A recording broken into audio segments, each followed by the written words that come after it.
Will the House please come to order and members kindly take their seats? Good morning. The devotional today will be led by Peter Gould of Brattleboro, who is a writer and theater director.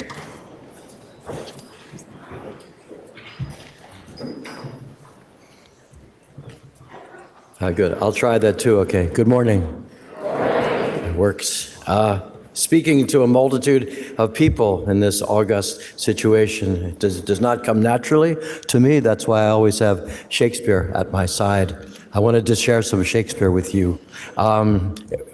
Everywhere I go, I have Shakespeare right beside me, filling my head with words. What would he think? What would he do? He would be so happy to see that Ceres is up on the dome. And you guys in here, you don't see Ceres all the time because you're in here and Ceres above. But Shakespeare wrote the most beautiful blessing that Ceres extends upon you all. It's in the play The Tempest. Ceres says, and this is about people who are starting early in the year and thinking about the harvest further on. Earths increase, voice and plenty, barns and garners never empty, vines and clustering bunches growing, plants with goodly burthen bowing. Spring come to you at the farthest, in the very end of harvest. Scarcity and want shall shun you. Ceres' blessing so is on you. Some other lines from The Tempest are so appropriate. I hope that now that your session is moving toward the end, that everybody here has had some moment to think, this is my moment. If I let this moment pass, I'll feel bad about it later. Raise your hand if you've ever had a moment like that. Got to do it right now, right now. Shakespeare says, and now I see my zenith doth depend upon a most auspicious star, whose influence, if now I court not, but omit, my fortunes will ever after droop. I hope you've all experienced a moment like that and recognized it when it was there. The artist statement around the corner where the paintings are in the cafeteria, the artist says, this place sometimes seems to me like a magical realist theater. Every day a different cast meets here. Every day a different drama plays out. So at the end of the drama that you're all playing out here this year, I hope you'll take a moment to, in Shakespeare's words, turn around, look up at Ceres, and also say, be cheerful. Our revels now are ended. These are actors, as I foretold you, we're all spirits, and are melted into air, into thin air, and like the baseless fabric of this vision, the cloud-capped towers, the gorgeous palaces, the solemn temples, the great globe itself, this old New England meeting house we're in. Does Shakespeare say that? Yeah. Yea, all which it inherit shall dissolve, and like this insubstantial pageant faded, leave not a rack behind. We, all of us, are such stuff as dreams are made on, and our little life is rounded with a sleep. We are such stuff as dreams are made on, and our little life is rounded with a sleep. Thank you. Have a peaceful and productive day. That's not Shakespeare, that's me.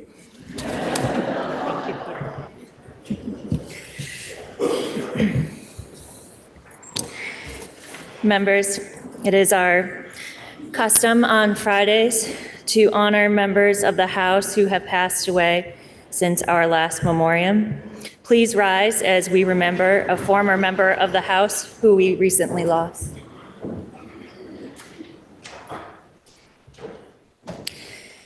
Representative Stephen A. Carr of Brandon was born in 1949, served in the House from 2013 through 2018, and passed away on April 12, 2026. Please join me in a moment of silence in memory of Representative Carr.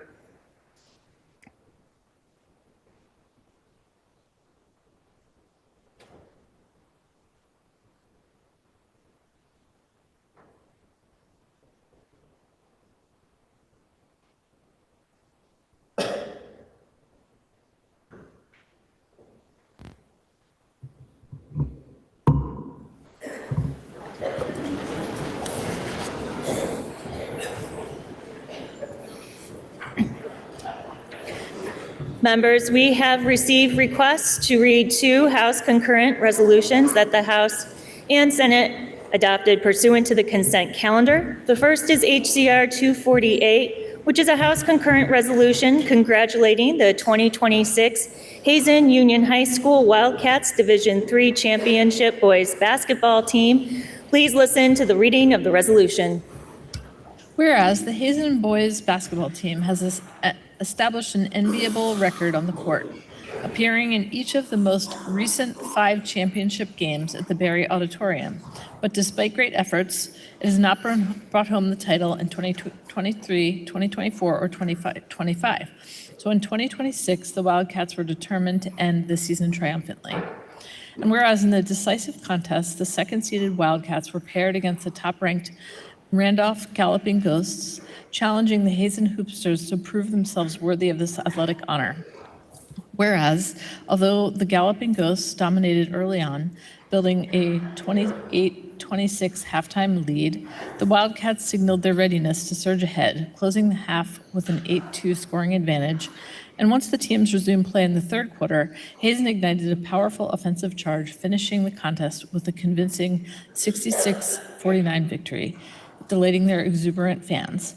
And whereas the pleased Wildcats were Jeter Demers, Kobe Smith, Noah Foster, Jamison Lamar, Talon Michaud, Ethan Gann, Sullivan LaFlamme, Morgan Michaud, Dawson Michaud, Lincoln Hill, Lucian Berkowitz, and Chase Newell.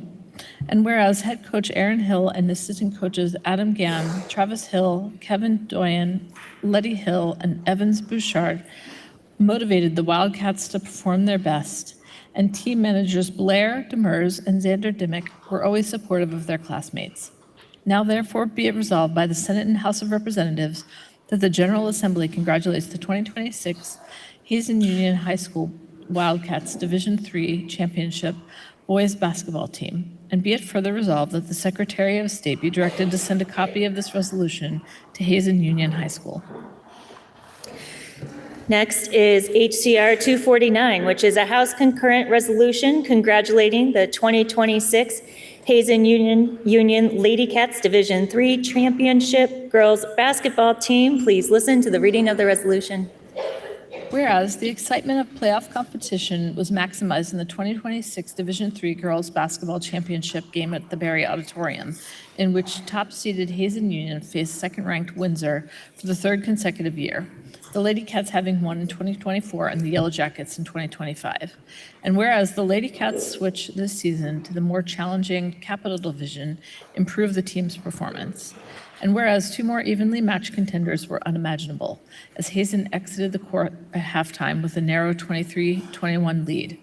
But over the balance of the game, including the overtime period required to determine a winner, the lead changed an incredible 13 times, and the Lady Cats evened the score at 48-all with under 5 seconds remaining in regulation play. And whereas the final outcome was determined in an equally dramatic fashion, when a Hazen player succeeded on 2 foul shots with only 2.4 seconds remaining in overtime, resulting in a hard-won, undeniably satisfying 55-53 win.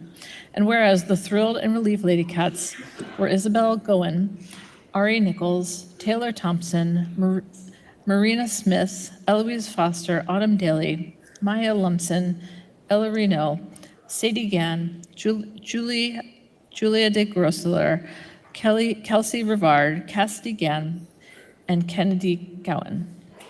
And whereas head coach Randy Lumsen and assistant coaches Allison Blaney and Sue Rivard expertly guided the Lady Cats, and team managers Ellie Foster, Ivy Demers, and Estella Foster contributed to the team's great 2025-2026 season. Now therefore be it resolved by the Senate and House of Representatives that the General Assembly congratulates the 2026 Hazen Union Lady Cats Division III Championship Girls Basketball Team, and be it further resolved that the Secretary of State be directed to send a copy of this resolution to Hazen Union High School. Are there any announcements? Member from Walden. Madam Speaker, we have just heard the reading of 2 resolutions recognizing the 2026 Division III Girls and Boys Basketball Championships from Hazen Union.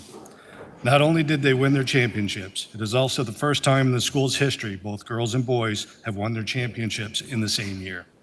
Please help me in welcoming the friends, families, coaches, managers, and most importantly, the Lady Cats and Wildcats of Hazen Union High School to the People's House. Will the guest of the member from Walden please rise and be recognized?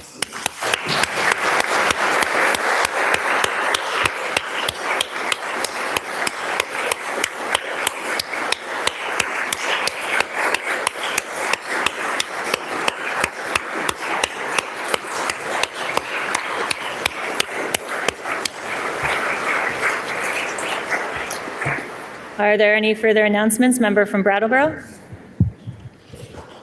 Thank you, Madam Speaker. I would like to introduce our devotional speaker, Peter Gould of Brattleboro. Peter is a writer and theater director. He's been directing a youth Shakespeare camp in the Northeast Kingdom for 30 years. You may have noticed him hanging out in the cafeteria with his computer over the past couple of months. This is because he's been working at nearby U32 High School in the afternoons, directing their spring play, Romeo and Juliet. Peter also happens to be my husband of 45 years. He has supported and cheered me on while I have served here these past 18 years. I could not have done this without him, and I'm so grateful. Please welcome him. Will the family of the member from Brattleboro please rise and be recognized?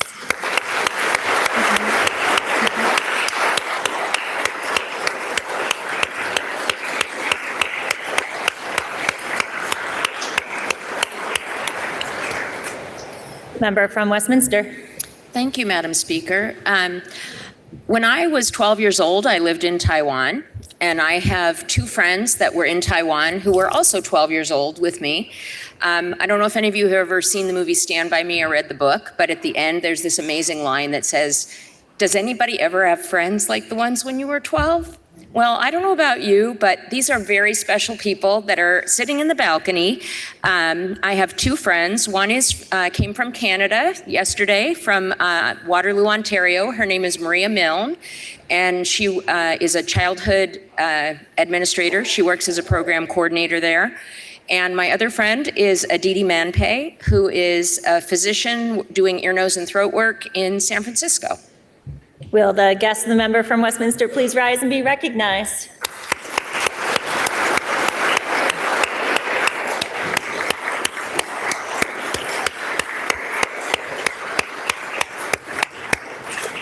Member from Manchester. Thank you, Madam Speaker. When you teach high school and you have all these kids that you're looking at every day and that you're loving every day, and maybe they're bugging you every day, it's hard to look into the crystal ball and think about what they're going to become. But I am so happy today to introduce a friend of mine who actually was one of my high school students. He came back to Burton to teach, and he is a true professional. And one of the coolest things was that he and I, in the fall of 2019 into 2020 into the pandemic, we co-taught a humanities class with about 35 amazing kids. And it's so much fun to see a kid like that and watch them grow up and bring their kids into school. And now he's still there. He's a history teacher. He deals with internships. He is also on the Taconic and Green School Board. He is an absolute true professional. But what's really neat is that he's got a kid right there, Tamsin Wilson, who was one of our Green Jackets on the floor. Anyway, could we please welcome him to the People's House? He's up behind me. Will the guest of the member from Manchester please rise and be recognized?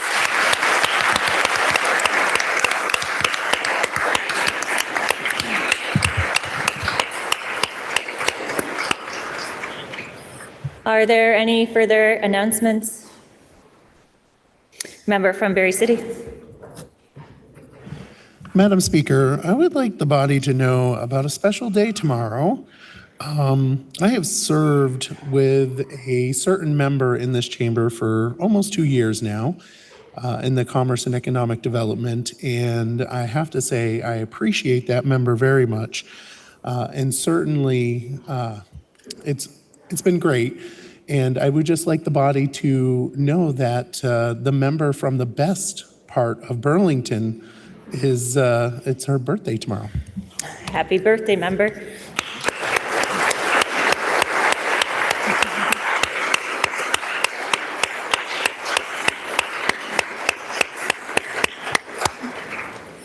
Are there any further announcements? Member from Burlington. In celebration of my birthday, we will be holding the Caucus for Vermont's Economy today at 12:10 in room 10, and we're going to be talking about construction pace and also research and development tax credits with the director of the Chamber of Commerce. Thank you. Are there any further announcements? Seeing none, orders of the day. Members, we have one bill on our action calendar today. House Bill 955 is an act relating to next steps in transforming Vermont's education system. Prior to third reading, the member from Burlington, Representative Logan, and the member from West Windsor, Representative Burrows, offer an amendment to the bill that is printed in today's calendar. Member from Burlington. Thank you, Madam Speaker. Madam Speaker, we've all learned a lot about Vermont's statewide public education system this year and last. We all seem to share similar goals of making high-quality educational opportunity accessible and equitable. As a Burlington resident who grew up in a much larger urban area, I'm well aware of the disparities that can occur between schools in neighboring communities or even between neighborhoods, nearly always when there are disparities in student family income. What has been most eye-opening for me in this process are the disparities experienced by our rural students, especially those with respect to the independent schools that preceded our public school system or that fill gaps in our current system. In particular, I've been surprised to learn about the practice of charging tuition to public school families and fees on top of the funding received by the school for that student contributed by the sending district. This seems deeply inequitable. H 955 addresses this in section 24, but the implementation date is 2030. This amendment submitted by Representative Burrows and myself would move that implementation date up to July 1, 2026 of this year. And just seems to address that inequity as soon as we possibly can, rather than holding off for a few years after we've implemented the foundation formula. With that said, and with leave of the body, I would ask to withdraw the amendment. Absent objection, leave is granted. Please listen to the third reading of the bill.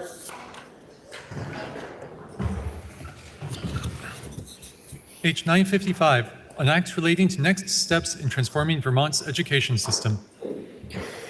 The question is, shall the bill pass? Are you ready for the question? Member from Cavendish. Thank you, Madam Speaker. Today, like so many other days, we have honored students for their excellence. In the short time I've been here, we have honored hundreds of students for their excellence and achievement. We have honored teachers. We have honored coaches. We have honored so many for their achievements in excellence. Our Olympians in excellence. This bill today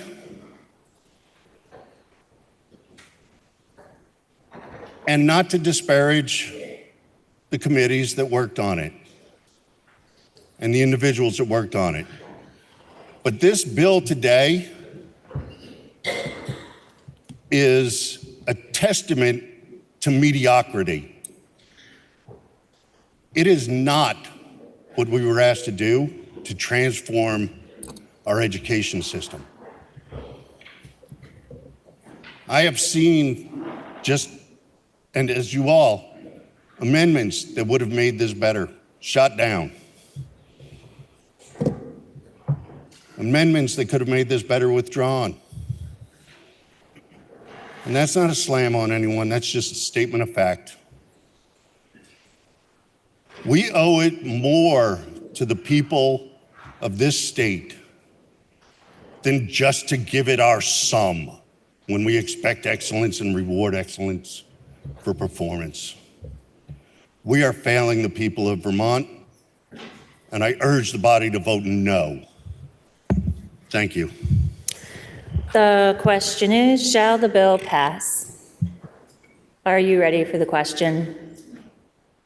If so, all those in favor, please say aye. Aye. All those opposed, please say nay. Nay. The ayes appear to have it. The ayes do have it, and you have passed the bill. Member from Poultney, due to the time-sensitive nature of this bill, can you please offer us a motion to suspend rules to message our action on House Bill 955 to the Senate forthwith? Madam Speaker, I make a motion to suspend rules in order to message our actions on H 955 to the Senate forthwith. The member from Poultney moves that we suspend our rules to message our action on House Bill 955 to the Senate forthwith. Are you ready for the question? If so, all those in favor, please say aye. Aye. All those opposed, please say nay. The ayes appear to have it. The ayes do have it, and you have suspended our rules to message our action on House Bill 955 to the Senate forthwith. Members, that completes the orders of the day. Are there any announcements? Member from Pollitt. Thank you, Madam Speaker. Just a reminder to the body, and it'll be shorter than my first reminder. Tomorrow in West Pollitt, at the West Pollitt Fire Department at 2 p.m., we will celebrate the restoration of the turkey back into the state of Vermont. We will be joined by the governor, the lieutenant governor, Secretary Moore, Commissioner Batchelder, the Rutland delegation, and hopefully several other folks. Please join us for this really momentous celebration about the restoration back into our state. Thank you. Member from Morristown. Madam Speaker, for the past decade, the week, April 11th through the 17th, has been acknowledged as Black Maternal Health Awareness Week. So I just wanted to name that in the chamber this week. The theme this year is justice and joy. I would encourage folks to look up Black Mamas Matter Alliance and some of the other affiliated organizations that do work on maternal care, and there will be more to come next week. Thank you. Members, the chair has an announcement from Legislative Council. Members, if any members need to submit any last draft requests for a House concurrent resolution to Michael Chernick in the Office of Legislative Counsel, please do that no later than next Friday, April 24th, in order to have it introduced this year. So last call for House concurrent resolutions. Any further announcements? Seeing none, member from Poultney, can you please offer us a motion to adjourn until Tuesday, April 21st at 10 a.m.? Madam Speaker, I make a motion this body stand in adjournment until Tuesday, April 21st, 2026 at 10 a.m. You have heard the motion. Are you ready for the question? If so, all those in favor, please say aye. Aye. All those opposed, please say nay. The ayes appear to have it. The ayes